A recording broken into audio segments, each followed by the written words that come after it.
Le monde de l'électricité est plutôt complexe. Complexe dans sa compréhension, complexe dans son exécution. Nous avons réussi à le dompter pour en faire aujourd'hui une part mais plus que majeure de notre vie de tous les jours. Mais pourtant, nous n'arrivons pas à le maîtriser encore entièrement. Et dans les années 70, à New York, les habitants en ont fait les frais. Laissez-moi vous raconter l'histoire de la panne de courant majeure de 1977 et comment elle a vu naître un courant artistique musical très important.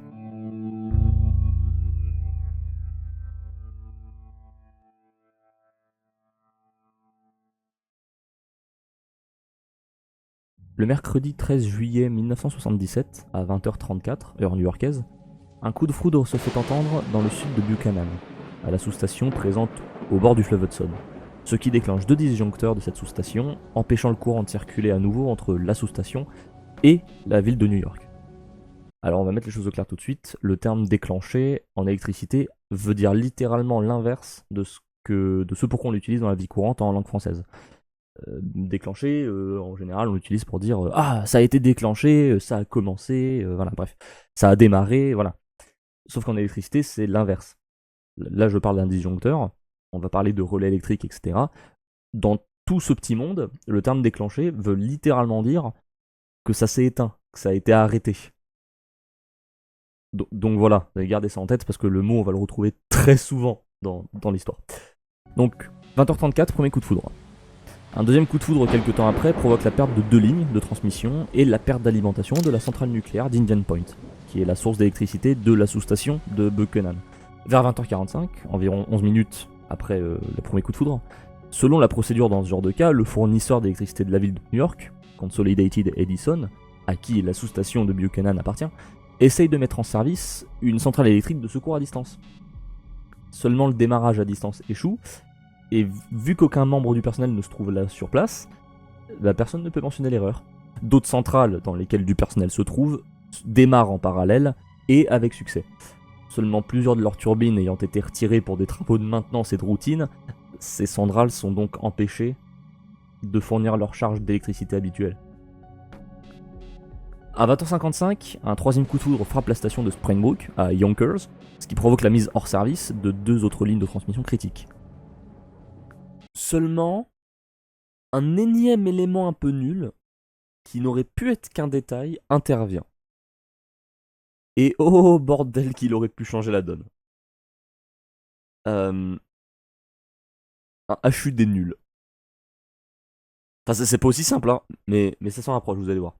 En fait, à ce moment-là, la conceptualisation du système électrique de tout le réseau a déjà donné la priorité à la protection de la centrale nucléaire d'Indian Point. Seulement, un deuxième coup de foudre quelques temps après provoque la perte de 2 lignes de transmission et la perte d'alimentation de la centrale nucléaire d'Indian Point, qui est la source d'électricité de la sous-station de Buchanan. Elle est déjà isolée. Sauf que les écrans de la salle de contrôle de la société Edison, ils ont pas donné l'info. Parce qu'ils n'étaient pas conceptualisés pour ça à l'époque. Et l'opérateur qui est présent dans la salle de contrôle d'Edison, il ignore que la seule ligne qui existe, c'est la ligne nord-sud, qui a pu être mise en service automatiquement, contrairement à toutes celles qui dépendaient de la centrale d'Indian Point. Et le fait qu'un deuxième saut de tension ait frappé une des lignes de transmission a isolé tout le système de Consolidated Edison, que l'on va réduire à Con Edison pour des raisons plus simples, isoler tout le système des principales centrales électriques qui se trouvaient de l'autre côté de la rivière Hudson. Ce qui a donc redirigé l'électricité vers des lignes aux abords de Newark, dans le New Jersey, puis vers la ville de New York elle-même. Donc c'est bon, il n'y a aucun problème. Enfin, New York a retrouvé l'électricité via un autre moyen, c'est bon. De quoi elle a été plongée dans le noir combien de temps? 3 minutes, waouh, incroyable. Non, même pas. En plus, il y a l'électricité qui continue à tourner, sauf que c'est pas ça. Ces fameuses lignes vers lesquelles l'électricité a été redirigée, elles étaient pas faites pour ça. Enfin, les lignes, elles ont une charge précise d'électricité qu'elles peuvent supporter. Sauf que si on leur en fournit plus parce que il y a une ligne qui a été coupée, du coup ça redirige, ça les fait dépasser leur charge de capacité, enfin leur limite de capacité. Enfin, oui, il y a un petit problème là. Sauf que il y a une erreur humaine en plus qui vient s'ajouter. L'opérateur de Con Edison, celui avec ses écrans mal branlés, il s'est rendu compte que les lignes nord-sud, bah, elle pourrait pas supporter le surplus trop longtemps. Et du coup, il a appelé des opérateurs de New York directement pour leur demander de réduire la transmission sur les lignes qui étaient surchargées. Seulement ça, c'était sans compter le fait que l'opérateur de Con Edison ne savait toujours pas que ces lignes à lui avaient été coupées depuis quelques minutes déjà. De l'autre côté, les opérateurs de New York, qui eux avaient des bons écrans, bah, ils pouvaient voir que les lignes étaient coupées. Et donc, ils ont pu venir apporter l'information que l'interconnexion avec d'autres services, y compris la compagnie du gaz, bah, elle était surchargée. Et que donc la solution était simplement, entre grosses guillemets, de réduire la charge. Alors oui, je viens de mentionner le terme interconnexion. Ce terme-là, il paraît simple et en même temps compliqué. Il ne s'agit pas juste d'un point où tout se rejoint comme un espèce de gros hub central. En fait, dans le jargon des réseaux électriques, il s'agit d'un réseau électrique. Voilà. Non, je déconne. En fait, c'est un réseau électrique qui est à une échelle beaucoup plus grande, genre régionale, ou voire même au-dessus. Et quand on voit la gueule des régions et leur taille aux États-Unis, c'est pas les mêmes qu'en France. Et ce genre du coup de réseau, en fait, la particularité qu'ils ont, c'est qu'ils fonctionnent à une fréquence de service public synchronisée. Et tout l'ensemble est relié électriquement dans des conditions normales de système. Alors je viens de mentionner encore une fois la fréquence de service public, qui est un autre grand groupe de mots qui fait peur. En fait, non, c'est la fréquence de service public, très globalement, c'est la fréquence à laquelle les appareils fonctionnent en général. En France, nous, la normalité, c'est le fameux 50 Hz. Il y a des 60 Hz et autres qui existent, mais la normalité, c'est 50 Hz. Aux États-Unis, c'est 60. Bref, dans tout ce que je viens de dire dans le paragraphe, en fait, la partie la plus importante, c'était les conditions normales. Normales. Sauf qu'à aucun moment, le quiproquo des lignes coupées, là, il a été ouvertement et explicitement apporté durant l'appel des deux autres, des deux opérateurs. Les deux opérateurs, ils apportaient des solutions où ils parlaient d'événements sans parler directement du malentendu, à propos des informations que chacun de leur écran affichait ou pas. Sauf que c'est pas tout. Il y a des problèmes techniques qui surviennent à un autre générateur de Con Edison, situé pour le coup dans New York City, directement, et ils obligent le fournisseur à réduire la charge d'électricité de la centrale. Ce qui cause de l'instabilité dans le système. Dans tout le système. Tout le réseau électrique de Con Edison, qui touche New York et les autres villes qui y sont attitrées. Sauf que du coup, ça part encore plus en vrille, parce qu'il y a une autre centrale, la centrale d'Astoria, qui elle aussi a des problèmes techniques. Sauf que c'est des problèmes techniques qui sont liés directement au fait que le système de Con Edison commence à partir en vrille. Oh non! Parce que en fait, la centrale d'Astoria, elle a des turbines à gaz. Des turbines qui fonctionnent au gaz. Sauf que, comme je l'ai dit, la compagnie du gaz, elle est reliée par interconnexion à tout le système électrique. Le système électrique qui, je le rappelle, fonctionne sur une fréquence qui est synchronisée avec tout le reste. Sauf que les turbines, du coup, elles n'arrivent plus trop à synchroniser avec le système. Et en électricité, quand deux choses sont censées être synchronisées, et qu'elles ne sont pas, ça peut causer des dommages. Bingo, l'interconnexion et le système de Con Edison devient de plus en plus instable. Du coup, les turbines à gaz de la centrale d'Astoria deviennent de plus en plus instables, parce qu'elles sont de moins en moins synchronisées. Et ça fait de plus en plus de dégâts, petit à petit, rendant la situation qui était déjà dans un état désastreux de plus en plus catastrophique. À 21h08, Con Edison prend enfin la décision de réduire la charge d'électricité. Quasiment que dalle. 5%. Ah, s'ils sont passés à 8 à un moment, mais 8%. C'est trop peu, et surtout les petits potes, c'est surtout trop tard. 21h19, on est 11 minutes après qu'ils aient commencé à réduire. Là, il n'y a plus qu'une seule interconnexion pour toute la ville de New York, qui est encore opérationnelle. Elle se trouve vers le nord, au niveau du quartier de Leeds. Et elle se déclenche sur charge thermique. C'est système caput. Les liaisons avec Long Island et la ligne ouest vers le New Jersey se surchargent alors encore plus, avec le surplus que l'interconnexion vient de laisser, puisqu'elle a surchargé elle-même, à cause d'une surcharge qui était déjà là et qui l'a fait chauffer beaucoup trop. Et à 21h22, c'est-à-dire donc littéralement 3 minutes plus tard, la compagnie d'électricité de Long Island, compagnie qui est donc indépendante de celle de Con Edison, elle ouvre son interconnexion avec ladite compagnie, pour libérer le flux hautement surchargé qu'elle est en train de se bouffer, à cause de toutes les lignes qui avaient sauté. Seulement, oui encore, pendant que les opérateurs de Long Island s'assurent d'avoir la permission des opérateurs de New York pour ouvrir leurs liaisons et les mettre en commun, il y a quelque chose de plutôt complexe en électricité qui s'est passé entre les deux réseaux. Laissez-moi vous parler du déphasage.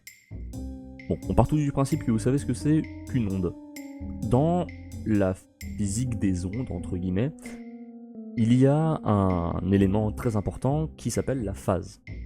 La phase, c'est, disons-le comme ça, c'est l'état de décalage d'une onde par rapport à une autre, ou par rapport à une référence. C'est un peu une façon de dire où en est, entre très gros guillemets, l'onde à un moment donné dans son cycle. Il y a l'image qui l'explique très bien là avec le cercle, enfin qui l'image très bien avec le cercle. En gros voilà, et ça s'exprime en radian, enfin ça, bon, ça c'est tout ce qui est mathématiques, etc. Et on n'est pas là pour ça. C'est utile en acoustique, c'est utile en électricité, en électronique, c'est utile en physique, etc. C'est utile partout. Et ici, c'est utile pour comprendre ce que c'est le déphasage. Le déphasage, c'est quand deux ondes, ou plus, ou machin, bah, ne sont pas synchronisées. Sauf que pendant que l'autorisation était donnée aux opérateurs de Long Island, bah, les déphaseurs entre New York et le New Jersey, bah, ils se sont ajustés pour corriger les flux importants et réduire la charge sur les câbles qui ne pouvaient pas supporter la charge de base. Sauf que les opérateurs, bah, quand ils ont reçu l'autorisation, ils ont fait quoi? Relâcher le courant. Mais monsieur, on n'a pas encore reçu les informations de... J'ai dit relâcher le courant. Ah bon, d'accord. Les gars, vous avez quand même vérifié que c'était les bonnes tensions? Ils ont surchargé, quoi. Bon, là, on peut dire que ça se calme. Ça se calme, on peut souffler pendant 2 minutes. Et puis après, il y a les opérateurs de Con Edison qui se sont dit venez, on va prendre la meilleure décision qu'on aurait pu prendre. Et cette décision, elle est...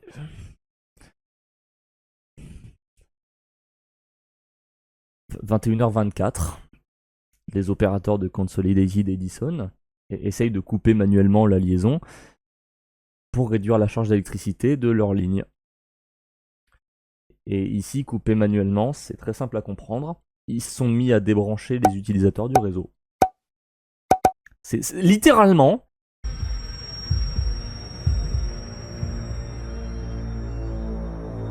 Fuck it. I'm doing myself. Ils y sont allés au cas par cas et ils ont commencé à couper les liaisons avec les clients. Faut tenter le tout pour le tout. Je pense que c'est la phrase qu'ils se sont dit et qu'ils ont pensé quand ils ont appliqué l'idée. Tu veux. Ce qui devait arriver arriva à 21h29. L'interconnexion que la compagnie de Long Island avait désespérément ouverte pour libérer leur surcharge et aider le réseau de Con Edison est finalement interrompue.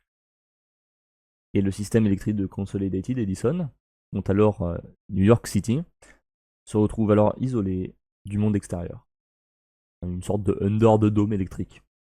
À part quelques quartiers, comme une partie du Queens, qui dépendait de la compagnie d'électricité de Long Island.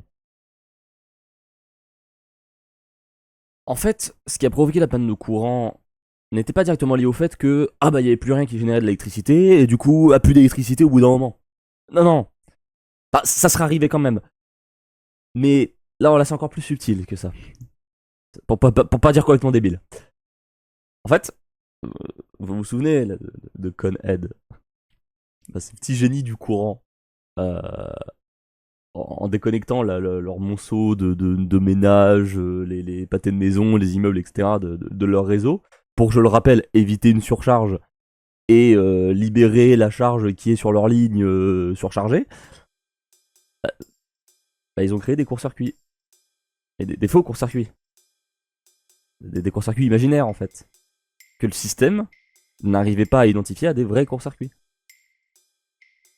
Sauf qu'à 21h28, littéralement 1 minute avant que tout le réseau électrique soit isolé du reste du monde, le Ravenswood Generating Unit, qui produit alors 990 MW, qui est surnommé Big Alice, qui est le plus gros générateur de la ville de... le générateur principal de NYC, disjoncte.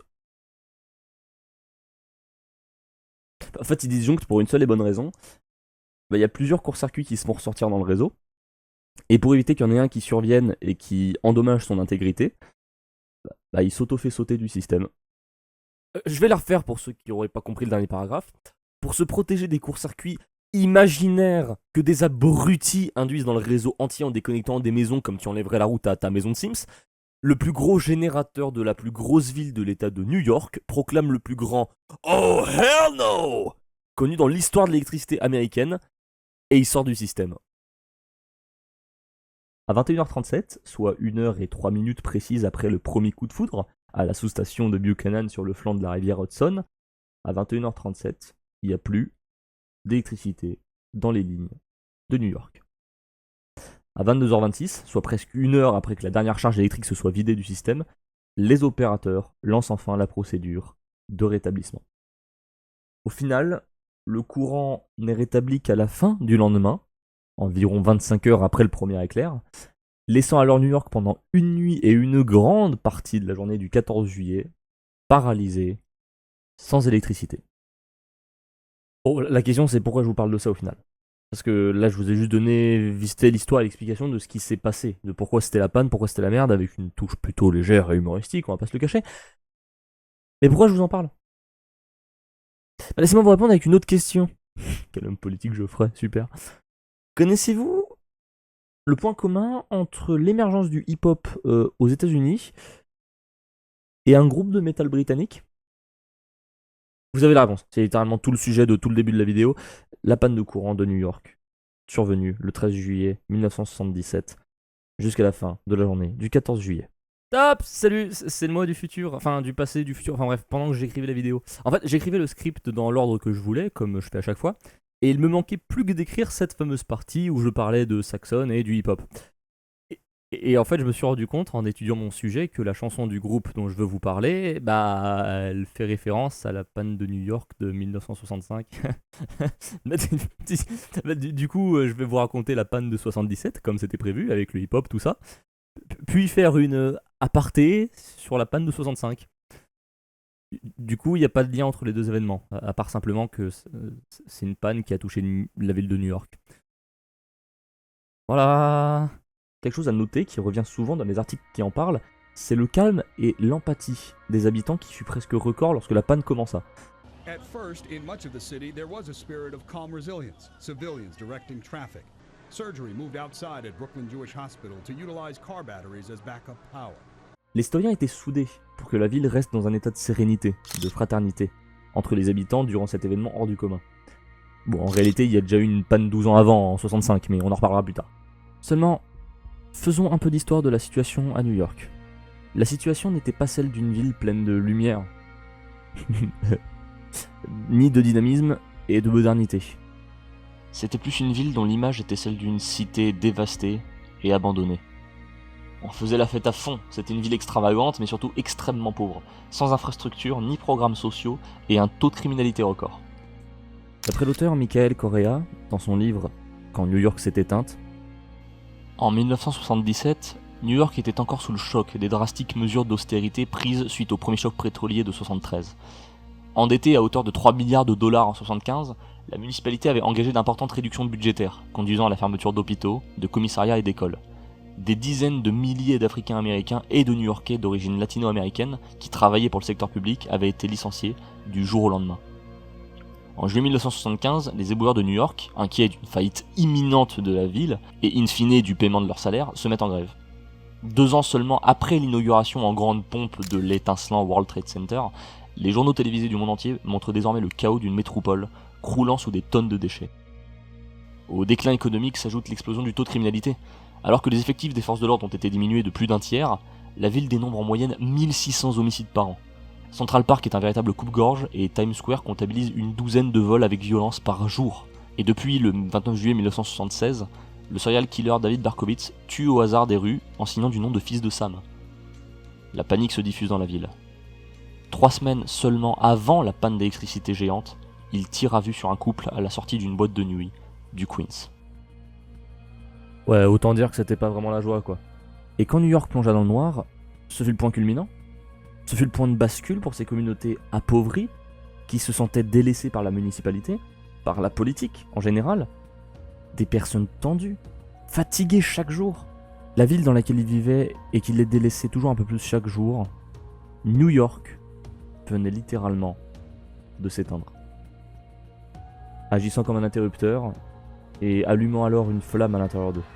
Une flamme de colère, de révolte, flamme qui durera même le lendemain, en pleine lumière du jour.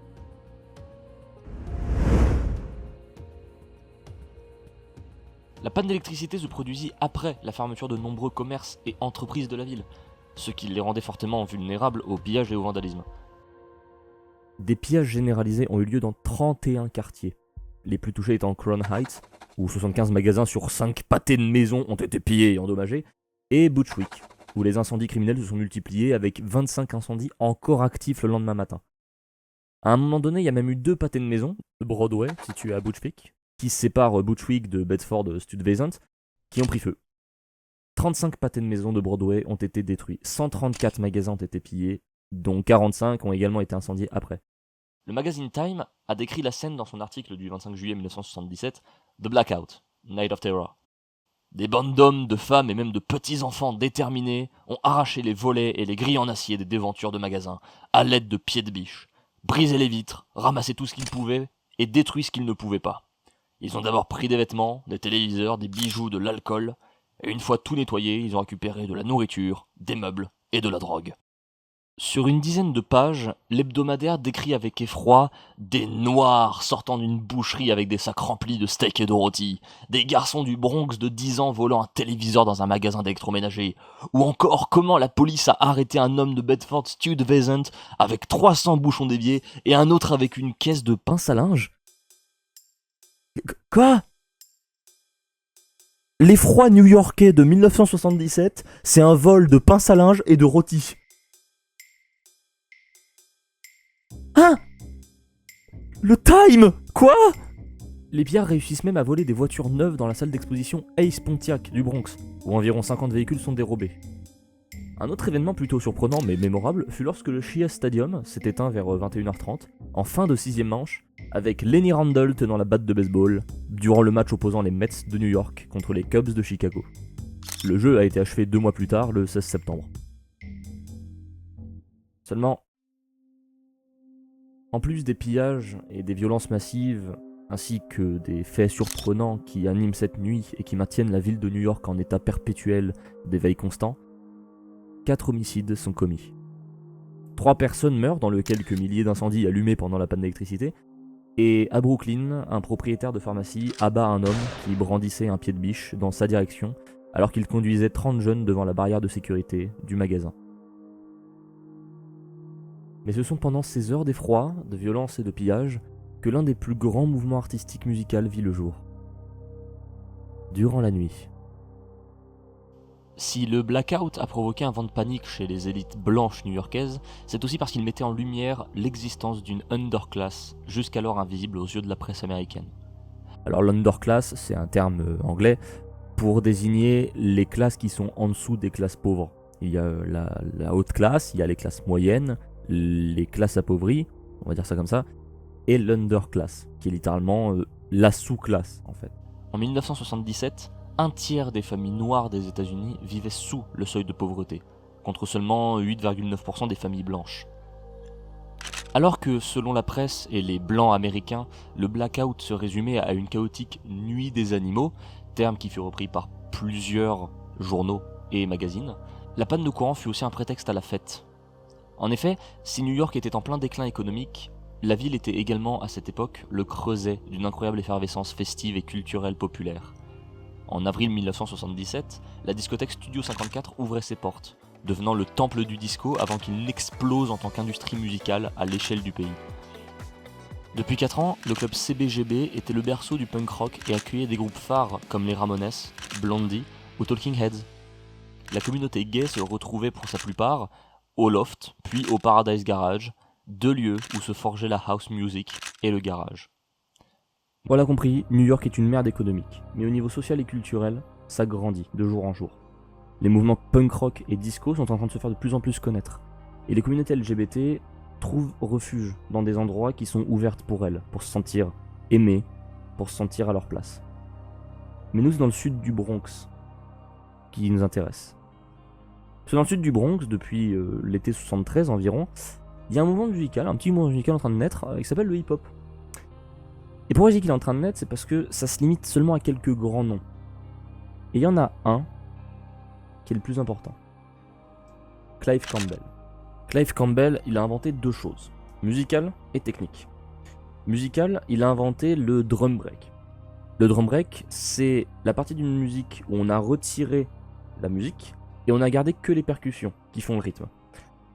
Et dans les années 70, justement, Clive Campbell s'est rendu compte, avec d'autres pionniers, que cette partie rythme, sans les instruments, laissait aux danseurs la possibilité de se déchaîner, de se laisser aller. Et c'est ce qui aura donné par la suite la danse bien connue du breakdance. L'un des drum breaks les plus connus est celui du morceau Amen Brother des Winstons. Le voici.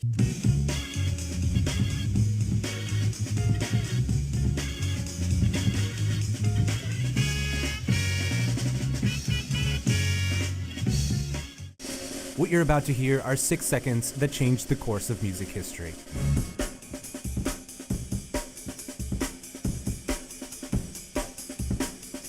From NWA to Skrillex, from David Bowie to countless drum and bass songs. This 4-bar drum solo is possibly the most sampled piece of recorded music ever. This is the Amen Break. Mais nous, c'est la partie technique qui nous intéresse. Parce que la partie technique va nous intéresser pour le reste de l'histoire, il va être très importante. Clive Campbell, il est d'origine jamaïcaine. En Jamaïque, la population noire est très appauvrie. Et ils n'ont pas accès aux salles de concert ni aux spectacles. Et du coup, ils décident de faire quoi ? Ils décident de prendre des camions chargés de générateurs d'électricité et ils branchent tout ce qui peut faire de la musique. Des platines, des lecteurs de disques vinyles. Et ils font la fête avec leurs voisins et ils font la fête entre eux. Et ça donne ce qu'on appelle les block parties. Le fait de faire la fête entre voisins avec de la grosse musique à fond. Et à New York, Clive Campbell, il a décidé de faire ça. Sauf que lui, il n'avait pas de générateur d'électricité, il n'avait pas tout ça sous la main. Ce qu'il a fait, c'était un truc qui est plutôt illégal, hein. Il est sorti dans la rue avec ces trucs qui pèsent une tonne là pour faire boum boum. Il les a posés, et puis il s'est branché au seul truc qui pouvait faire de l'électricité. Les lampadaires. Il a puisé l'énergie électrique des lampadaires. En 1977, pour être DJ, il fallait posséder son propre sound system. On ne pouvait pas se pointer avec ses vinyles et les passer.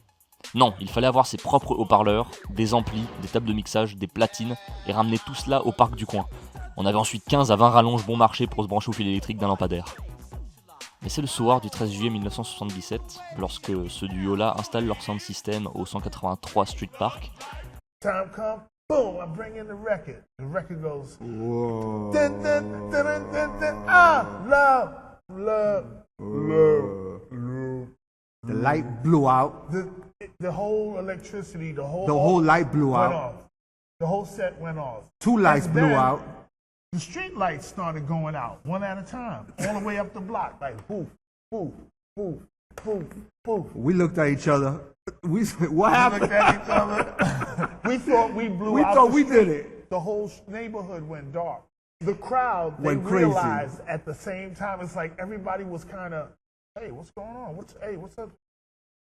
Blackout! Then we started hearing smashing windows and Gates started coming Gates started down on the going down. bodegas. The stores started closing up, but they couldn't close fast enough. The crowd, half of the crowd headed towards us, started running towards us, but we had guns. So we had to we fight them pulled all. out guns and like, run that way. Don't run to the equipment. Avec Wiz, on a sorti nos flingues pour protéger notre matos. Et je me suis rendu au coin de la rue parce qu'il y avait un magasin d'électronique, de Sound Room. Je me suis pris un mixeur Meteor Clubman 2. On manquait de matériel, et j'ai juste pris ce dont j'avais besoin. Je n'essayais pas de piller tout ce que je pouvais trouver. Du coup, c'est 1, 2, 3 personnes qui s'y connaissaient dans ce monde-là avaient profité de cette nuit pour prendre tout ce dont ils avaient besoin pour faire de la musique et continuer ce qu'ils faisaient.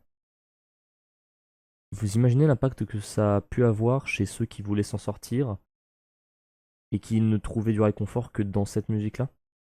Before that blackout, you had about maybe 5 legitimate crews of DJs. After the blackout, After the blackout, everybody was a DJ. you had a DJ on every block.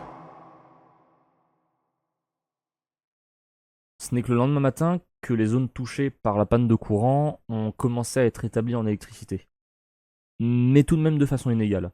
C'est-à-dire que même des quartiers qui étaient pourtant proches géographiquement ont eu plusieurs heures de différence entre leurs différents rétablissements. Ayant commencé vers 7h du matin, aux alentours de 7h du matin le 14 juillet 1977, ce n'est que vers 22h39 de cette même journée que le courant a entièrement été rétabli et normalement selon le réseau électrique de Consolidated Edison.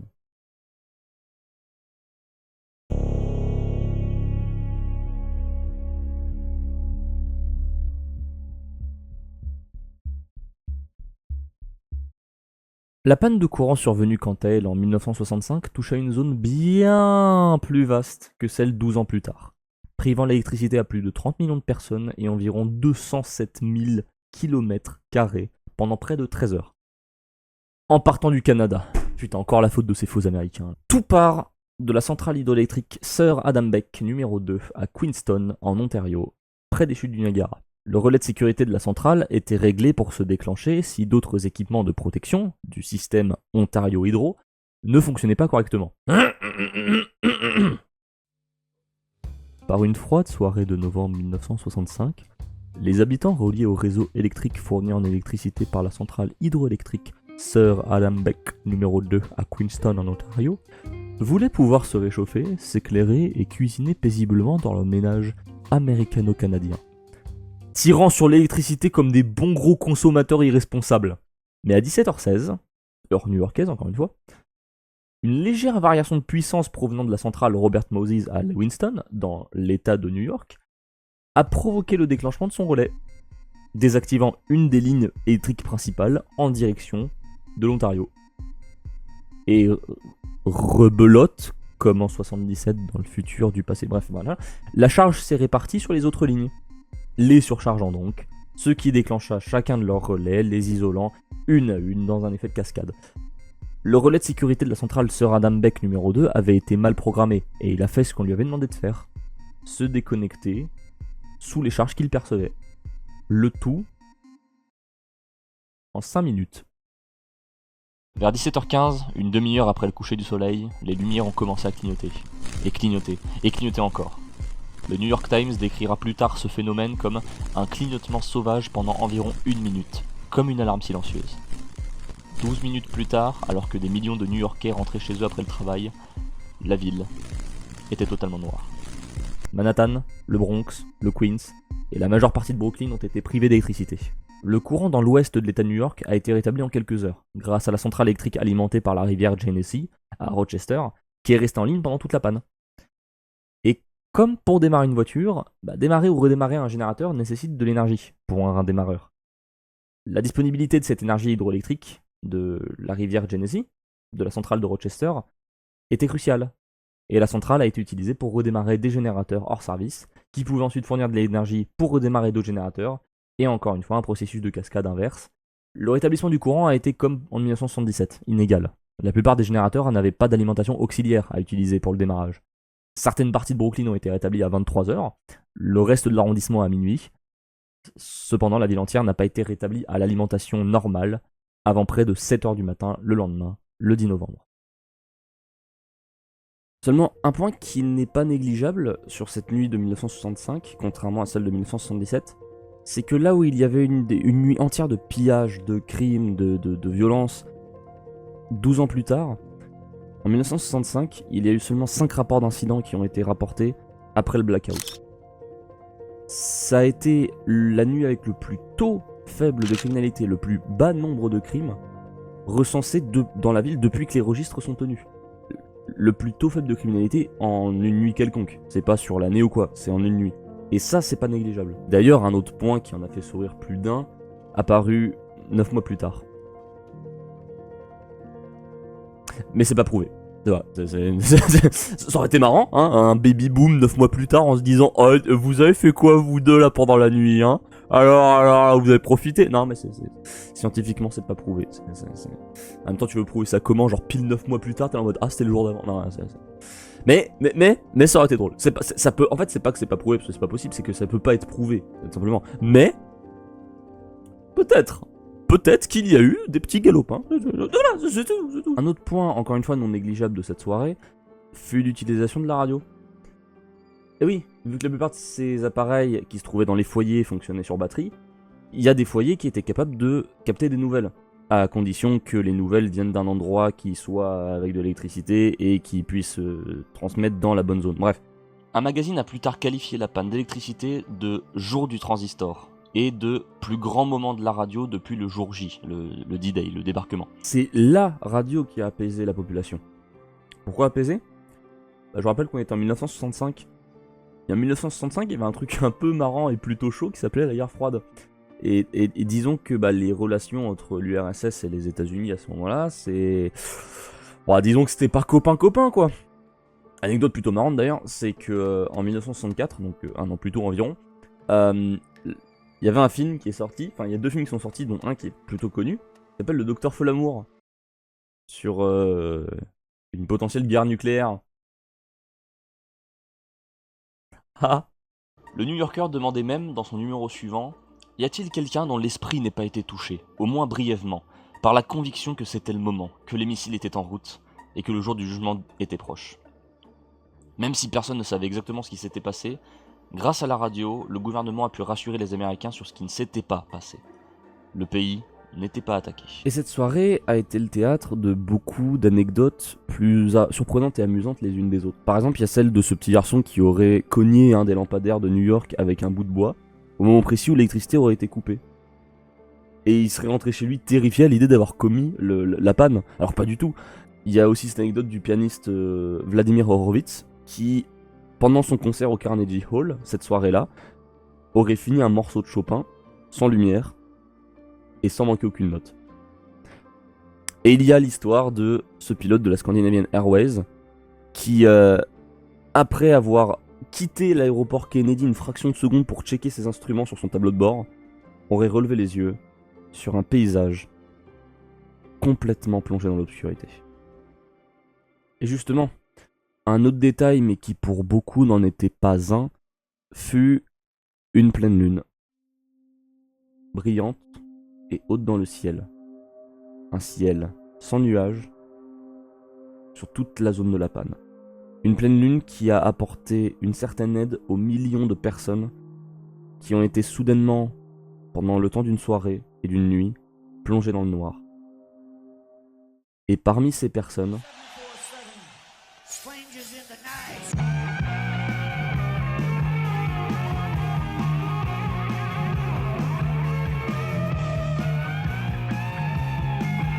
de manière alarmante, la panne incluait l'alimentation électrique, des éclairages des pistes d'aéroport, de tout ce qui pouvait aider à la circulation, que ce soit routière, mais aussi aérienne.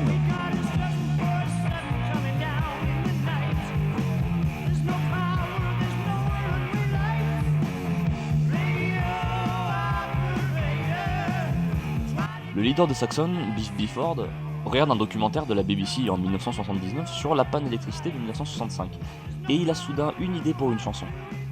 En quelques jours, Saxon avait écrit 747 Strangers in the Night.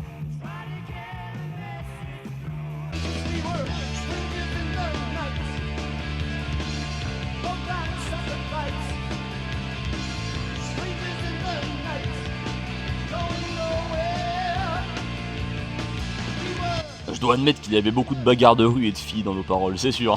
Mais 747 a toujours été une chanson mélancolique. Il fallait que ce soit le cas. J'avais juste cette image de la coupure de courant alors que tu t'apprêtes à atterrir et les lumières de l'aéroport s'éteignent.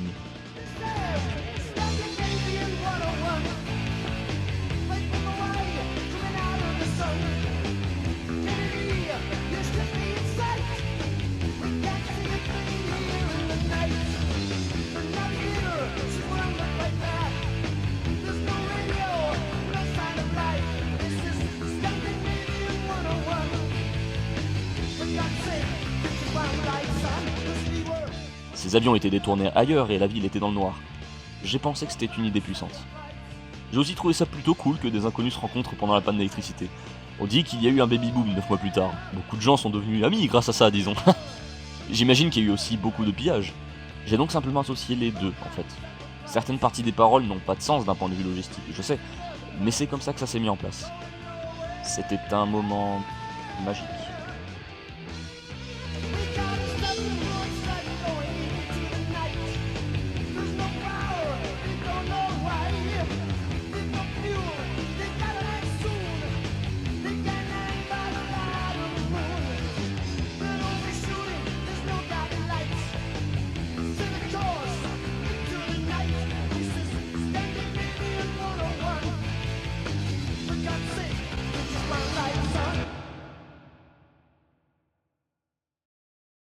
En 1977, ce sont 550 policiers qui ont été blessés dans cette nuit de chaos.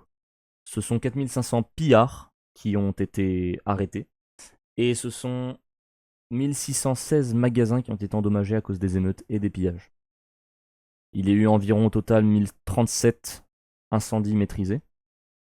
Et cette nuit fut le théâtre de la plus grande arrestation connue de la ville de New York, puisqu'il y a eu sur les 4500 pillards présumés, 3776 personnes qui ont été arrêtées. Alors bien sûr, vu que la gestion était déplorable pendant cette nuit, ces personnes ont dû être entassées dans des cellules bien trop petites, surpeuplées, ou alors dans des sous-sols de commissariat, ou alors dans d'autres prisons de fortune. C'était un enfer. Les deux aéroports de LaGuardia et du JFK Airport, qui est l'aéroport international, je le rappelle, de New York, ont été fermés pendant environ 8 heures. Les tunnels automobiles ont été fermés en raison du manque de ventilation, puisque l'électricité ne passait plus, donc la ventilation de ces tunnels n'était plus d'actualité. Et il y a eu environ 4000 personnes évacuées du métro. Au final, le Congrès américain évaluera plus tard les dégâts et les dommages, et les évaluera à environ 300 millions de dollars. Un peu plus de 300 millions de dollars. Ce qui aujourd'hui, d'après un des sites, décembre 2023, donc avec l'inflation, etc., 300 millions de dollars en 1977, c'était 1,5, ça aurait été 1,5 milliard de dollars aujourd'hui.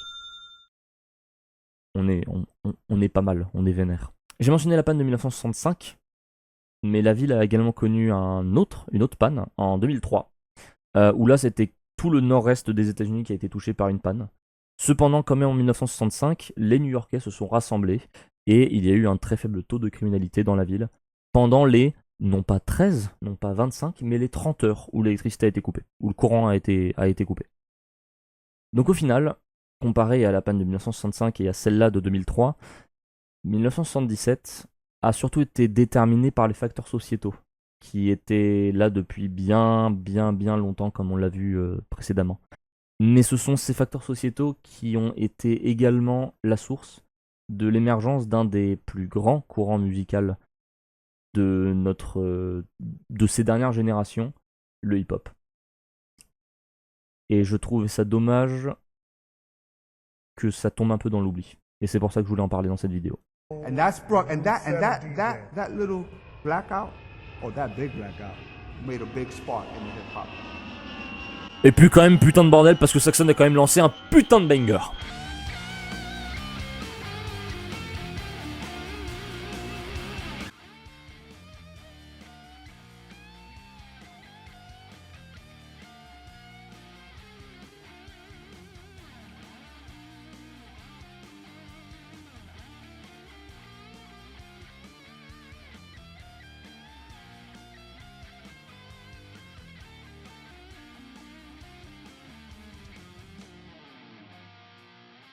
Merci à tous d'avoir suivi cette vidéo jusqu'au bout, j'espère qu'elle vous aura plu. Je ne pensais pas honnêtement qu'elle allait prendre autant de temps, tout simplement, voilà. Je pense pas qu'elle allait prendre autant de temps. Parlons du début, Consolidated Edison, je refais un point dessus, mais oui évidemment, dans le début de la vidéo, je les prends pour des cons, parce que quand on voit toute la démarche qu'ils ont eue, elle était mais nulle. Et c'est inexplicable, mais en fait si, c'est explicable évidemment, ce sont pas des cons, ce sont des gens qui étaient juste pris au dépourvu par un truc qui les a totalement dépassés. Dans la description, vous retrouverez toutes les chaînes de ceux qui m'ont aidé, Luxio, Mira. Vous retrouverez tous les documents que j'ai utilisés, les sites internet, le PDF, dont vous avez vu quelques extraits, le PDF qui est littéralement le compte-rendu de Consolidated Edison sur la panne entière de 1977. Tout le compte-rendu, toutes les étapes une par une, etc. 140 pages, j'en suis pas, il y a plein de détails dedans, des détails minimes, Moi je me suis concentré sur les gros trucs qui étaient drôles pour que ça soit un peu compréhensible et en même temps pas trop chiant. Mais ouais, il y a beaucoup de détails. Ceux qui sont intéressés, bah voilà, vous aurez tous les sites, tous les trucs. Surtout ce PDF là. Je pense qu'il y a peut-être des erreurs dans le script, hein, mais bon, j'ai 140 pages en anglais, de trucs techniques. J'avoue que bon, même si j'avais ça avec moi, j'avais pas tout le lire quoi. Mais non, j'ai essayé de faire au plus. Je me suis aidé si je voyais qu'il y avait un peu d'erreur ou que je comprenais moi-même pas ce que je lisais. Donc je me suis aidé du PDF, voilà, c'est tout ce que je veux dire. Vous avez dans la description ce que je mets d'habitude dans toutes mes vidéos, c'est-à-dire les musiques que j'ai utilisées, etc. Sauf les musiques que j'ai fait moi-même, voilà, fatalement ça c'est. Voilà. Voilà, c'est nouveau sur cette chaîne, du coup, qu'il y ait une vidéo comme ça, narrative, storytelling, etc. C'est la première d'une longue série, j'espère. Je vais trouver des sujets qui me paraissent intéressants, que j'aime bien. Parce que comme je l'ai dit, en fait, là ça partait juste du fait que je voulais parler d'une musique de Saxon. Et ensuite j'ai découvert le hip-hop. Et ensuite j'ai découvert que j'avais fait un amalgame de 2 dates. Mais je voulais quand même parler des 2 trucs parce que bah il y en a une que j'aime juste et il y en a l'autre qui m'a juste retourné le cerveau parce que bah le hip-hop. Mais voilà, donc il y en aura d'autres des vidéos comme ça sur une autre chaîne. Enfin bref, tout ça vous le verrez. Mais voilà, donc tout ça pour dire que bonjour, je suis le Steamy qui raconte des histoires. Il se dédouble du Steamy que vous avez suivi et qui vous continuerez à suivre, je pense, sur des jeux vidéo. Parce que lui non plus n'a pas fini de faire ce qu'il a à faire. Donc voilà. Sachez que je fais maintenant du storytelling. Et évidemment, merci à tous d'avoir vu cette vidéo encore une fois. Dites-moi dans les commentaires ce que vous trouvez. Qu'est-ce que vous trouvez qui a changé ou à garder, les trucs bien, les trucs pas bien. Soyez évidemment constructifs dans les remarques, évidemment. Comme ça je peux les prendre en compte, je peux m'améliorer. Mais je suis sûr que vous le ferez très bien, vous inquiétez pas. Du coup voilà, merci beaucoup d'avoir suivi cette vidéo. On se retrouve à la prochaine pour une autre storytelling. Salut à tous.